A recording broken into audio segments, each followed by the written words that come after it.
Hi everyone, আসসালামু আলাইকুম। আজকে আমি শিম ভাজি করে আপনাদেরকে দেখাবো খুবই একটা ইউনিক স্টাইলে। আমরা গ্রামে আমার আম্মু কীভাবে শিম ভাজি করে চলুন দেখে আসি। প্রথমে শিমগুলোকে আস্ত ধুয়ে নিয়েছি ভালো করে।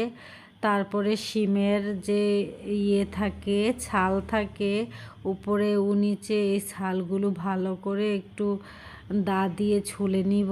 নেওয়ার পরে আমি কুচি কুচি করে কেটে নিয়েছি।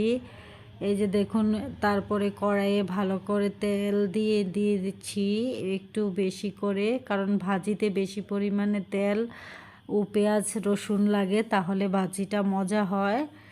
এই যে পর্যাপ্ত পরিমাণে তেল দিয়ে কড়াইটাতে তেলটা একটু বেশি করে গরম করে নিয়েছি, কারণ ভাজিটা লেগে যেতে পারে, সেজন্য। এখন পেঁয়াজগুলোকে ব্রাউন কালার করে নিব। তারপরে আমি এই যে দেখুন কি কুচি কুচি করে শিমটাকে কেটে নিয়েছি, ওই শিমটা অ্যাড করে দিয়েছি। এখন হলুদ লবণ দিব না, একটু নেড়ে চেড়ে গরম হয়ে আসলে তারপরে একটু হলুদ লবণ দিয়ে দিব। এখন 10 থেকে 12 পিস কুচি করা মরিচ দিয়ে দিয়েছি। তারপরে হচ্ছে হলুদ দিব আধা চা চামচ, লবণ আধা চা চামচ, আর টেস্টিং সল্ট 1 চিমটি পরিমাণ। আপনারা চাইলে স্কিপ করতে পারেন। ম্যাগি মশলা 1 প্যাকেট। অবশ্যই ম্যাগি মশলাটা দেওয়ার ট্রাই করবেন, ফ্লেভারটা অন্যরকম আসবে, খুবই সুস্বাদু ফ্লেভার আসে। ম্যাগি মশলাটা না থাকলেও টেস্টিং সল্ট দিতে পারেন, ফ্লেভারটার ভিন্নতা আসবে একটু।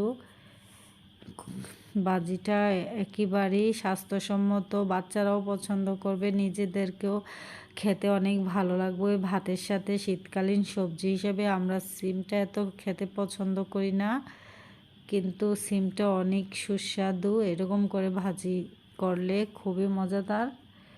এই যে ঢাকনা দিয়ে আমি নেড়ে চেড়ে দিয়েছি।